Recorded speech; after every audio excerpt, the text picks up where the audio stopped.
strings, low staccato strings, they will typically sound like this.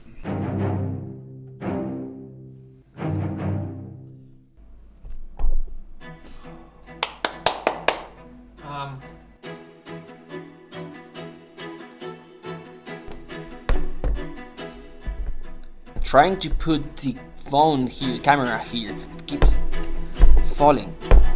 And I can't put it here in the stand because it's just too tall. Kind of like here.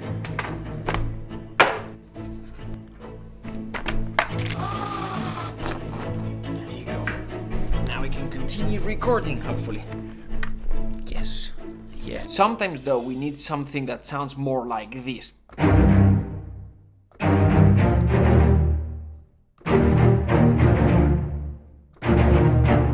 It's not better or worse.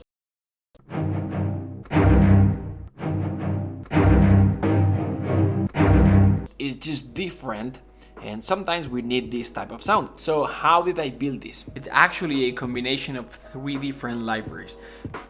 But I'll continue tomorrow because it's 5 p.m. and it's time with kids. So I'll see you tomorrow morning. And the reason why we're gonna use those 3 libraries is because cinematic music or cinematic sound, at least to me, means those 3 things. First, it has to sound big, huge, right? That big cinematic sound.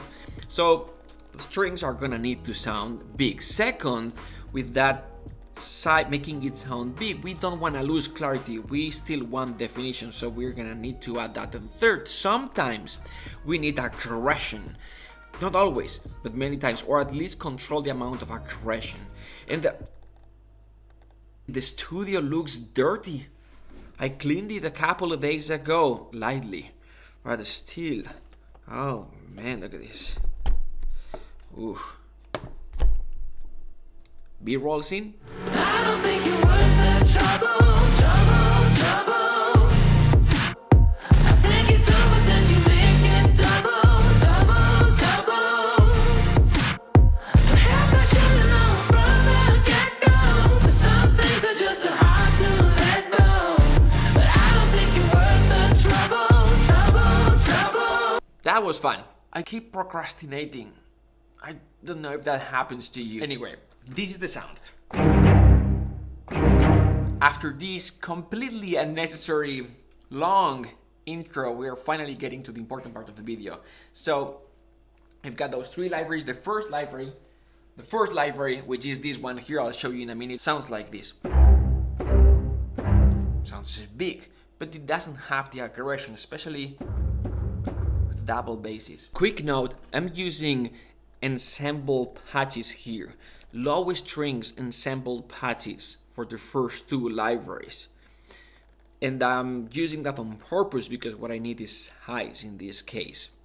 For the 3rd library, I'm using a section patch, but for the other 2 are ensemble patches. So again, this is the first library.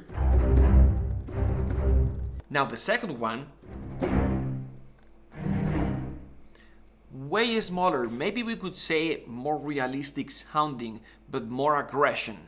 So it feels like there are more dynamic layers recorded. Doesn't matter if you don't understand what I'm saying, but basically it sounds more aggressive, especially in the forte to fortissimo range. So just the first library again, adding the second library in, the one that adds aggression.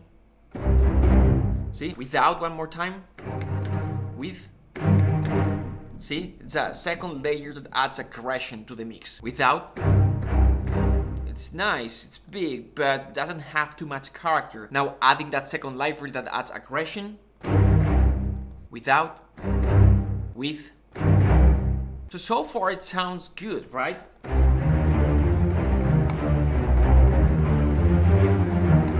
But here's the trick that changes everything. This 3rd library is gonna make you laugh. It's a library that sounds tiny, small, super, especially compared with the other 2. Let me just show you.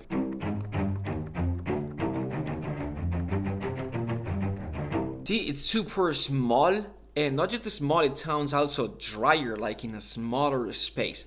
Now, when you combine this at the right volume with the other two libraries adds a huge deal of clarity and definition, attack and bite at the beginning of each note. We're almost done, don't worry, I'm gonna show you the libraries in a second.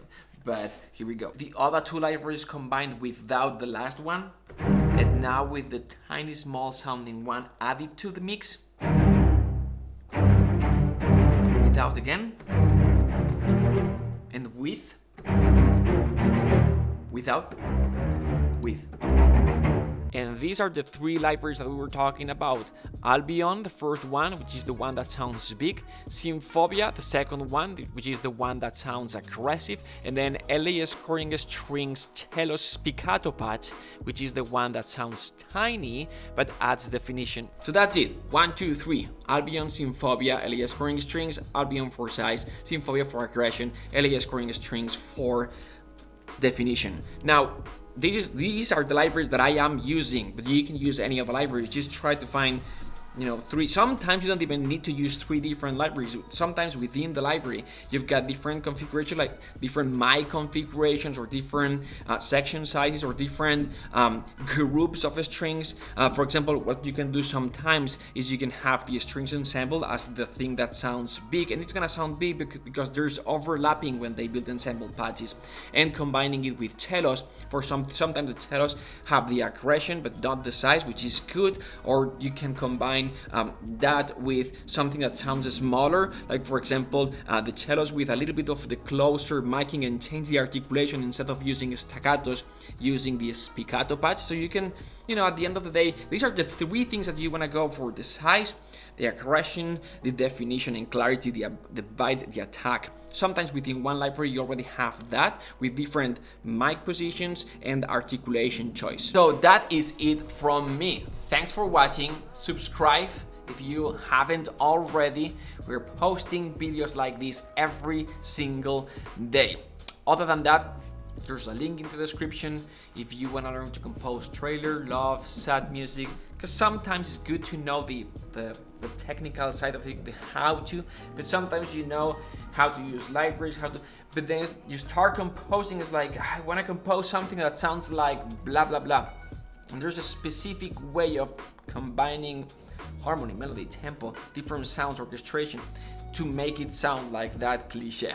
So explain like 3: trailer, love, sadness, which are kind of like the basics that then other styles expand from. Anyway, link in the description. Thanks for watching. I'll see you tomorrow. Bye.